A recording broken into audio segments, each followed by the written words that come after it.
श्री गणेशाय नमः। ओम नमो भगवते वासुदेवाय नमः। सत्यनारायण भगवान की कथा लोक में प्रचलित है। हिंदू धर्मावलंबियों के बीच सबसे प्रतिष्ठित व्रत कथा के रूप में भगवान विष्णु के सत्य स्वरूप की सत्यनारायण व्रत कथा है। कुछ लोग मनौती पूरी होने पर तो कुछ लोग अन्य नियमित रूप से इस कथा को आयोजन करते हैं। सत्यनारायण व्रत कथा के दो भाग है, व्रत पूजा एवं कथा। सत्यनारायण व्रत कथा स्कंद पुराण के रेवा खंड से संकलित की गई है। सत्य को नारायण के रूप में पूजना ही सत्यनारायण भगवान की पूजा है। इसका दूसरा अर्थ यह है कि संसार में एकमात्र भगवान नारायण ही सत्य है, बाकी सब माया है। भगवान की पूजा कई रूपों में की जाती है, उनमें से भगवान का सत्यनारायण स्वरूप इस कथा में बताया गया है। इसके मूल पाठ में पाठांतर से लगभग 170 श्लोक संस्कृत भाषा में उपलब्ध है, जो 5 अध्यायों में बटे हुए हैं। इन कथाओं के 2 प्रमुख विषय हैं, जिनमें एक है संकल्प को भूलना और दूसरा है प्रसाद का अपमान। व्रत कथा के अलग अलग अध्यायों में छोटी कहानियों के माध्यम से बताया गया है कि सत्य का पालन न करने पर किस प्रकार की समस्या आती है। इसलिए जीवन में सत्य व्रत का पालन पूरी निष्ठा और शुद्धता के साथ करना चाहिए। ऐसा न करने पर भगवान न केवल नाराज होते हैं, अपितु दंड स्वरूप संपत्ति और बंधु बांधवों के सुख से वंचित भी कर देते हैं। इस अर्थ में यह कथा लोक में सच्चाई की प्रतिष्ठा का लोकप्रिय और सर्वमान्य धार्मिक साहित्य है। प्रायः पूर्णिमासी को इस कथा का परिवार में वाचन किया जाता है। अन्य पर्व पर भी इस कथा को विधि विधान से करने का निर्देश दिया गया है।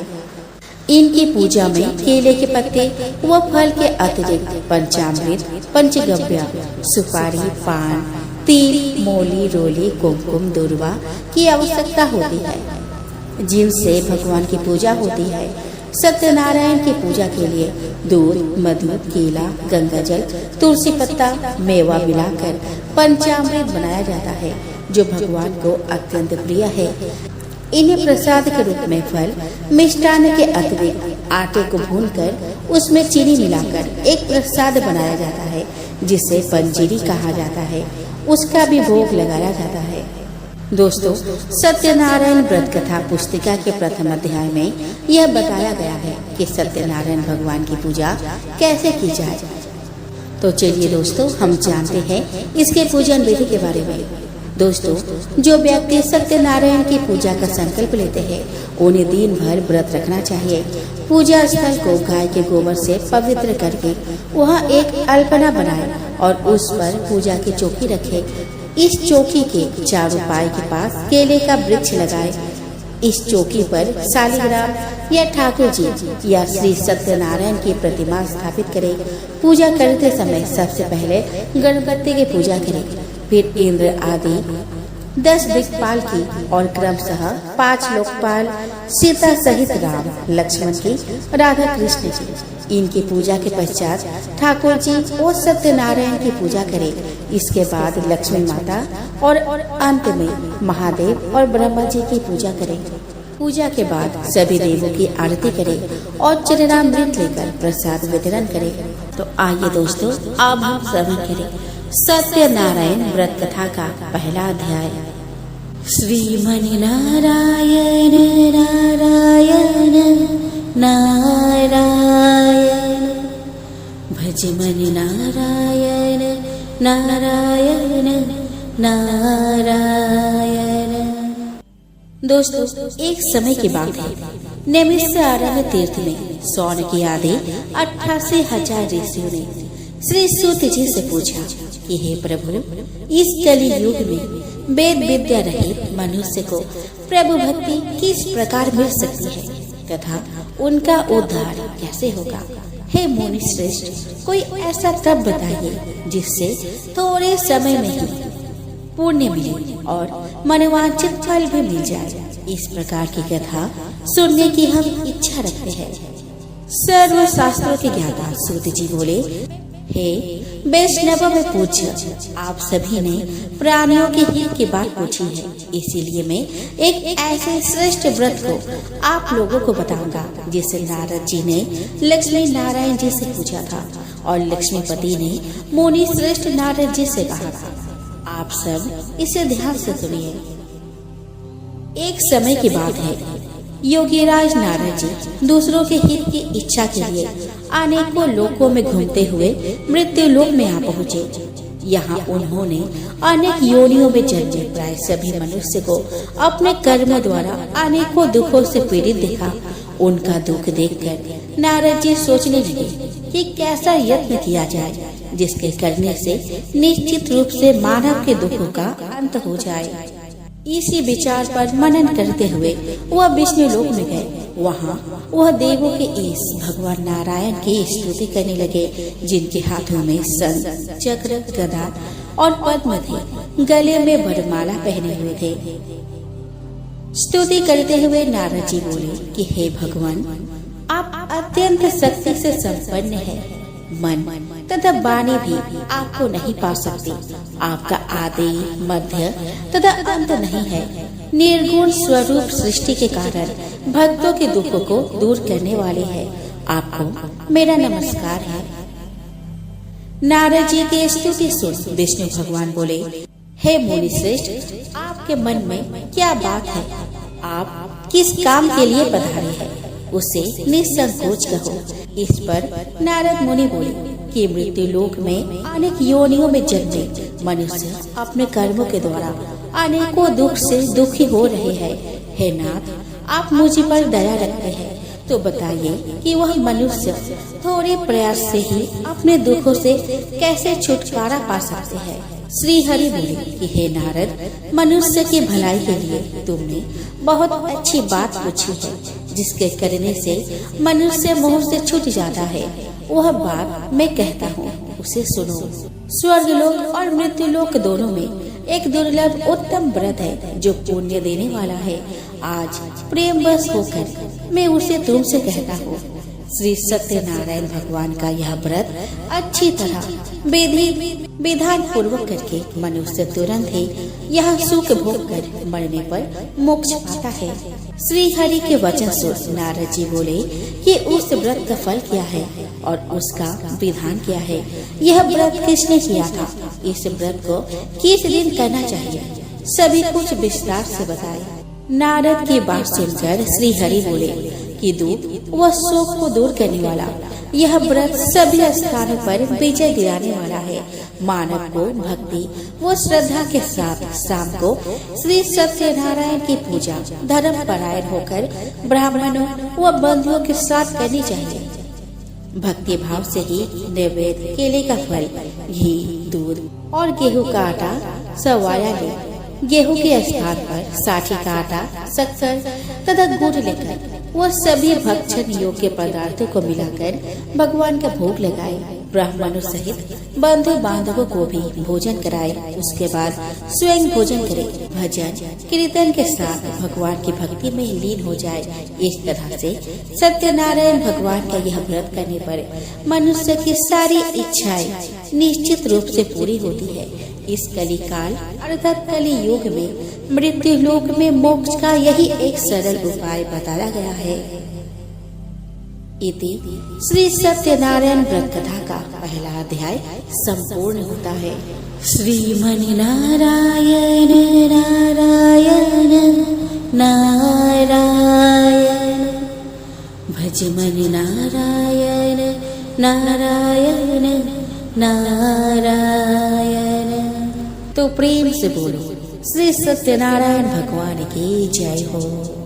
आइए दोस्तों, अब हम श्रवण करें श्री सत्यनारायण कथा का दूसरा अध्याय। सूत जी बोले कि हे ऋषियों, जिसने पहले समय में इस व्रत को किया था उसका इतिहास कहता हूँ, ध्यान से सुनो। सुंदर काशीपुरी नगरी में एक अत्यंत निर्धन ब्राह्मण रहता था। भूख प्यास से परेशान वह धरती पर घूमता रहता था। ब्राह्मणों से प्रेम करने वाले भगवान ने एक दिन ब्राह्मण का वेश धारण करके उसके पास जाकर पूछा कि हे विप्र, नित्य दुखी होकर तुम पृथ्वी पर क्यों घूमते हो? दीन ब्राह्मण बोला कि मैं निर्धन ब्राह्मण हूँ, भिक्षा के लिए धरती पर घूमता हूँ। हे भगवान, यदि आप इसका कोई उपाय जानते हो तो बताइए। वृद्ध ब्राह्मण कहता है कि सत्यनारायण भगवान मनोवांछित फल देने वाले हैं, इसीलिए तुम उनका पूजन करो। इसे करने से मनुष्य सभी दुखों से मुक्त हो जाता है। वृद्ध ब्राह्मण बनकर आए सत्यनारायण भगवान उस निर्धन ब्राह्मण को व्रत का सारा विधान बताकर अंतर ध्यान हो गए। ब्राह्मण मन ही मन सोचने लगा कि जिस व्रत को वृद्ध ब्राह्मण करने को कहा गया है, मैं उसे जरूर करूँगा। यह निश्चय करने के बाद उसे रात में नींद नहीं आई। वो सवेरे उठकर सत्यनारायण भगवान के व्रत का निश्चय कर भिक्षा के लिए चला गया। उस दिन निर्धन ब्राह्मण को भिक्षा में बहुत धन मिला, जिससे उसने बंधु बांधव के साथ मिलकर श्री सत्यनारायण भगवान का व्रत संपन्न किया। भगवान सत्यनारायण का व्रत संपन्न करने के बाद वह निर्धन ब्राह्मण सभी दुखों से छूट गया और अनेक प्रकार की संपत्तियों से युक्त हो गया। उसी समय से यह ब्राह्मण हर माह इस व्रत को करने लगा।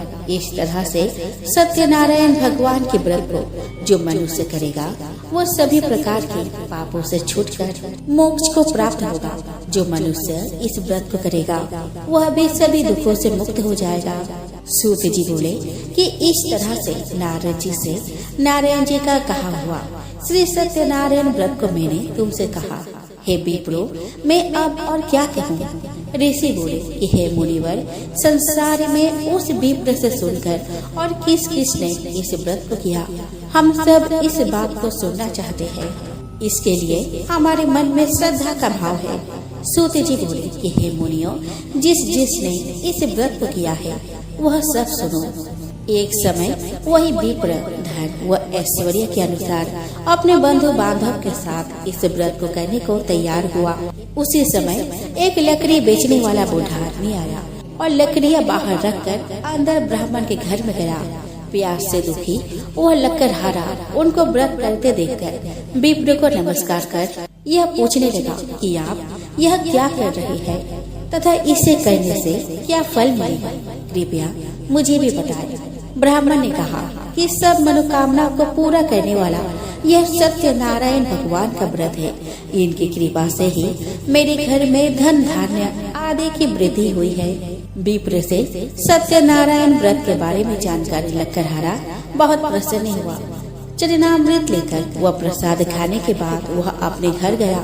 लकड़हारे ने अपने मन में संकल्प किया कि आज लकड़ी बेचने से जो धन मिलेगा उसी से श्री सत्यनारायण भगवान का उत्तम व्रत करूंगा।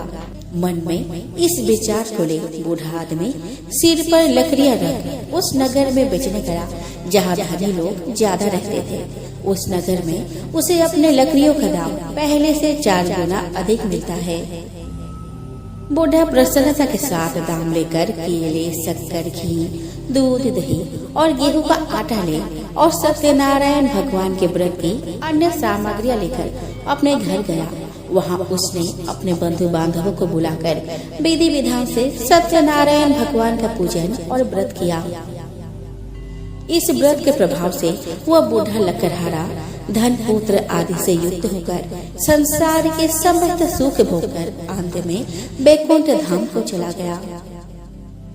इति श्री सत्यनारायण व्रत कथा का 2वां अध्याय संपूर्ण होता है। श्रीमनि नारायण नारायण नारायण भजमनि नारायण नारायण नारायण। तो प्रेम से बोलो श्री सत्यनारायण भगवान की जय। आइए दोस्तों, अब हम श्रवण करें श्री सत्यनारायण कथा का 3वां अध्याय। सूत जी बोले कि हे श्रेष्ठ मुनियों, अब आगे की कथा कहता हूँ। पहले समय में उल्का मुख नाम का एक बुद्धिमान राजा था। वो सत्यवक्ता और जितेंद्रिय था। प्रतिदिन देव स्थानों पर जाता और निर्धनों को धन देकर अनेक कष्ट दूर करता था। उसकी पत्नी कमल के समान मुख वाली तथा सती साध्वी थी। भद्रशिला नदी के तट पर उन दोनों ने श्री सत्यनारायण भगवान का व्रत किया। उसी समय साधु नाम का एक वैश्य आया। उसके पास व्यापार करने के लिए बहुत सा धन भी था। राजा को व्रत करते देख वह विनय के साथ पूछने लगा कि हे राजन, भक्ति भाव से पूर्ण होकर आप यह क्या कर रहे हैं? मैं सुनने की इच्छा रखता हूँ, तो आप मुझे बताइए। राजा बोला कि हे साधु, अपने बंधु बांधव के साथ पुत्र आदि की प्राप्ति के लिए एक महाशक्तिमान श्री सत्यनारायण भगवान का व्रत व पूजन कर रहा हो। राजा के वचन सुन साधु आदर से बोला कि हे राजन, मुझे इस व्रत का सारा विधान कहिए। आपके कथन अनुसार मैं भी इस व्रत को करूँगा। मेरी भी संतान नहीं है और इस व्रत को कहने से निश्चित रूप से मुझे संतान की प्राप्ति होगी। राजा से व्रत का सारा विधान सुन व्यापार से निवृत्त हो वह अपने घर गया। साधु वैश्य ने अपने पत्नी को संतान देने वाले इस व्रत का वर्णन कह सुनाया और कहा कि जब मेरी संतान होगी तब मैं इस व्रत को करूँगा। साधु ने इस तरह के वचन अपने पत्नी लीलावती से कहे। एक दिन लीलावती पति के साथ आनंदित हो सांसारिक धर्म में प्रवृत्त होकर सत्यनारायण भगवान की कृपा से गर्भवती हो गई। 10वें महीने में उसके गर्भ में एक सुंदर कन्या ने जन्म लिया। दिनों दिन वह ऐसे बढ़ने लगा जैसे कि शुक्ल पक्ष का चंद्रमा बढ़ता है। माता पिता ने अपने कन्या का नाम कलावती रखा। एक दिन लीलावती ने मीठे शब्दों में अपने पति को याद दिलाया कि आपने सत्यनारायण भगवान के जिस व्रत को करने का संकल्प किया था उसे करने का समय आ गया है। आप इस व्रत को करिए। साधु बोला कि हे प्रिय, इस व्रत को मैं उसके विवाह पर करूँगा। इस प्रकार अपने पत्नी को आश्वासन देकर वह नगर को चला गया। कलावती पिता के घर में रह वृद्धि को प्राप्त हो गई। साधु ने एक बार नगर में अपने कन्या को सखियों के साथ देखा तो तुरंत ही दूत को बुलाया और कहा कि मेरे कन्या के योग्य वर देख कर आओ। साधु की बात सुनकर दूत कंचन नगर में पहुंचा और वहां देखभाल कर लड़की के सुयोग्य बनिक पुत्र को ले आया। सुयोग्य लड़के को देखकर साधु ने बंधु बांधव को बुलाकर अपने पुत्री का विवाह कर दिया। लेकिन दुर्भाग्य की बात यह कि साधु ने अभी तक श्री सत्यनारायण भगवान का व्रत नहीं किया।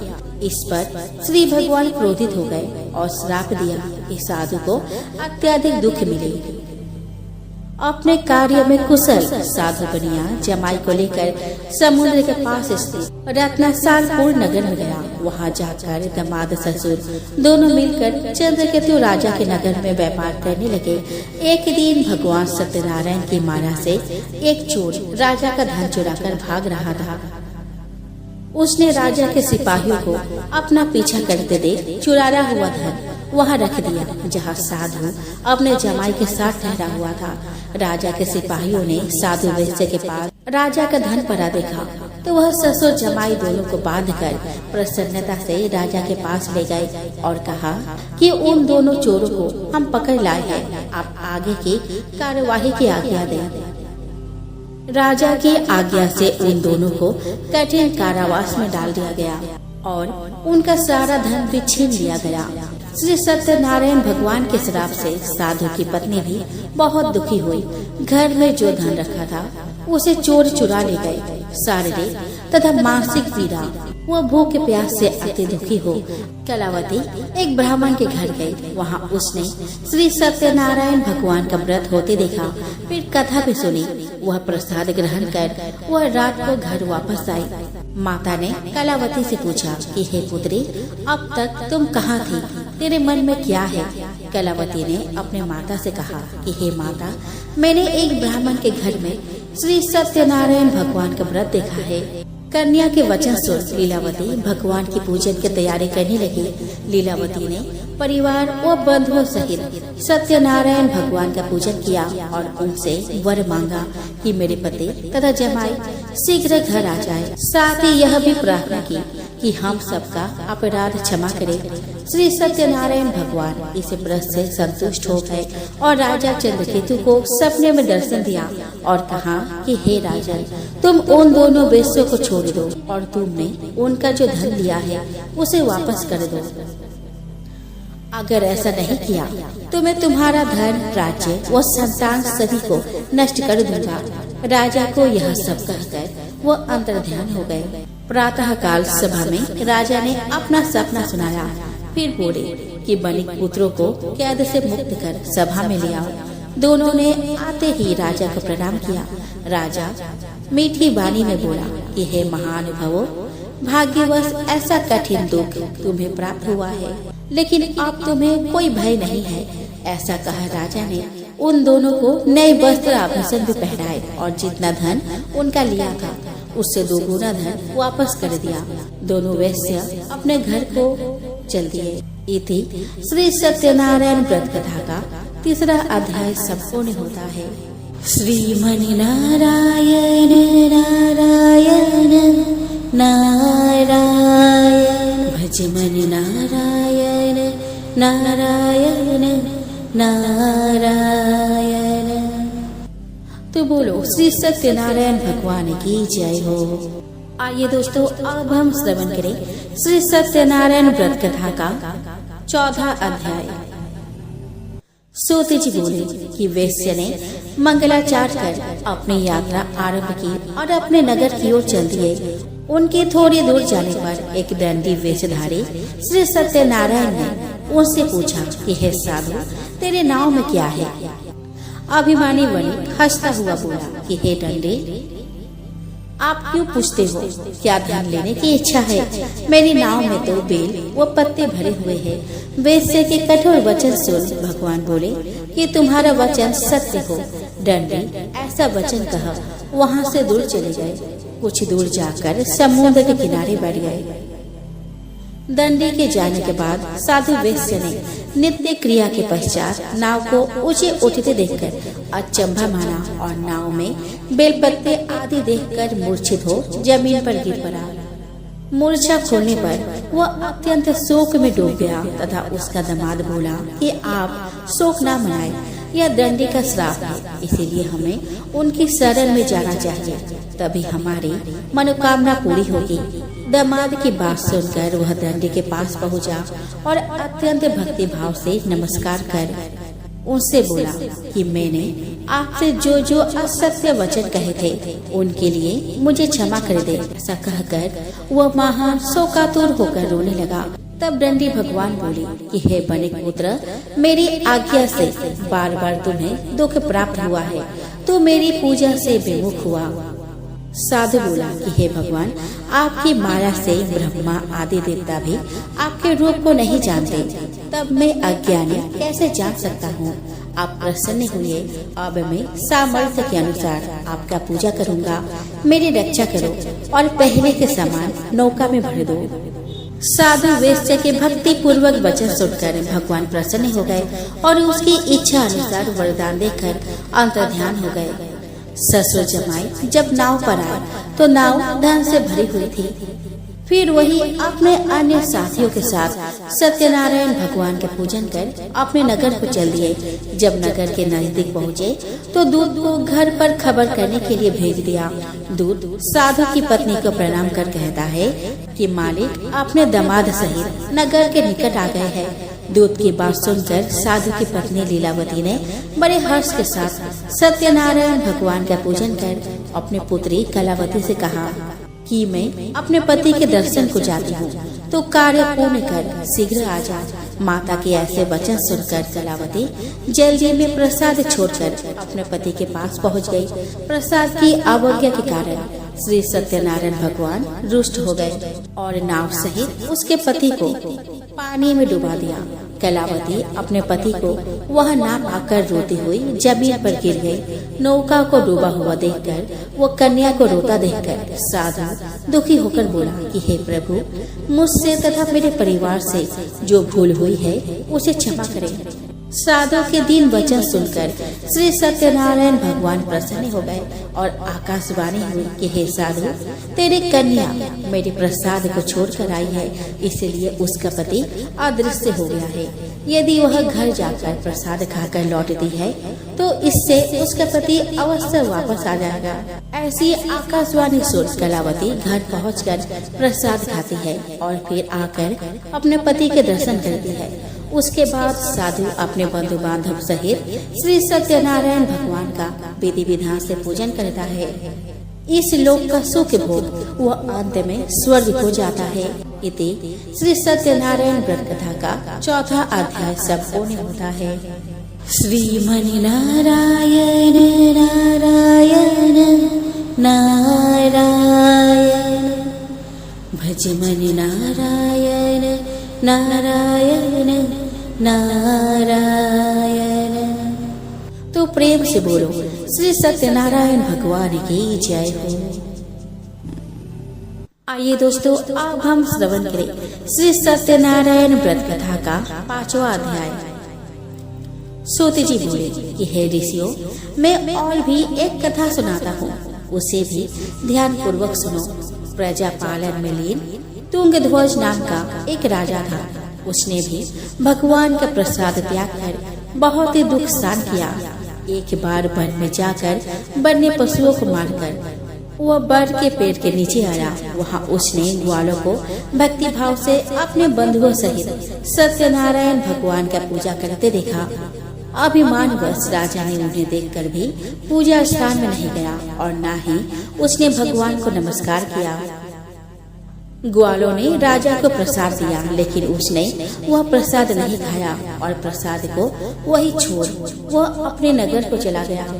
जब वह नगर में पहुंचा तो वहाँ सब कुछ तहस नहस हुआ पाया। तो वह शीघ्र ही समझ गया कि यह सब भगवान नहीं किया है। वह दोबारा ग्वालों के पास पहुंचा और विधि पूर्वक पूजा करके प्रसाद खाया। तो श्री सत्यनारायण भगवान की कृपा से सब कुछ पहले जैसा हो गया। दीर्घ काल तक सुख भोगने के बाद मरणोपरांत उसे स्वर्गलोक की प्राप्ति हुई। जो मनुष्य परम दुर्लभ इस व्रत को करेगा तो भगवान सत्यनारायण की अनुकंपा से उसे धन धान्य की प्राप्ति होगी। निर्धन धनी हो जाता है और भय मुक्त हो जीवन जीता है। संतानहीन मनुष्य को संतान सुख मिलता है और सारे मनोरथ पूर्ण होने पर मानव अंतकाल में बैकुंठ धाम को जाता है। सूत जी बोले कि जिन्होंने पहले इस व्रत को किया है, अब उनके दूसरे जन्म की कथा कहता हूँ। वृद्ध सतानंद ब्राह्मण ने सुदामा का जन्म लेकर मोक्ष की प्राप्ति की। लक्कड़हारे ने अगले जन्म में निषाद बनकर मोक्ष प्राप्त किया। उल्का मुख नाम का राजा दशरथ होकर बैकुंठ को गए। साधु नाम के वैश्य ने मूलध्वज बनकर अपने पुत्र को आरे से चीरकर मोक्ष पाया। महाराज तुंगध्वज ने स्वयंभू होकर भगवान में भक्ति युक्त हो कर मोक्ष पाया। इति श्री सत्यनारायण व्रत कथा का 5वां अध्याय संपूर्ण होता है। श्रीमनि नारायण नारायण नारायण भजमनि नारायण नारायण नारायण। तो प्रेम से बोलो श्री सत्यनारायण भगवान की जय हो। आइए दोस्तों, अब हम श्रवण करें श्री सत्यनारायण भगवान की आरती। ओम जय लक्ष्मी रमना स्वामी जय लक्ष्मी रमना सत्यनारायण स्वामी जन-पातक हरणा। ओम जय लक्ष्मी रमना रत्न चरित सिंहासन अद्भुत छविराजे नारद करत निराजन घंटा वन बाजे। ओम जय लक्ष्मी रमना प्रकट भय कलि कारण द्विज को दर्श दियो बोलो ब्राह्मण बन कर कंचन महल कियो। ओम जय लक्ष्मी रमना दुर्बल भील कठारो जिन पर कृपा करी चांद चोर एक राजा तिनकी विपत हरी। ॐ जय लक्ष्मी रमण वैस मनोरथ पाओ श्रद्धा तज नहीं सो फल भोग्य प्रभु जी सो फल भोग्य प्रभु जी फिर स्तुति कीनी ॐ जय लक्ष्मी रमण भाव भक्ति के कारण छीन छीन रूप भर्यो श्रद्धा धारण कीनी तिनको काज सरो ॐ जय लक्ष्मी रमण ग्वाल बाल संग राजा वन में भक्ति करे मन वांछित फल दीनो मन वांछित फल दीनो दीन दयालु हरे ॐ जय लक्ष्मी रमण चढ़त प्रसाद सवायो कदली फल मेवा धूप दीप तुलसी से राजी सत्य देवा ॐ जय लक्ष्मी रमण सत्य नारायण जी की आरती जो कोई नर गावे तन मन सुख संपत्ति मन वांछित फल पावे ॐ जय लक्ष्मी रमण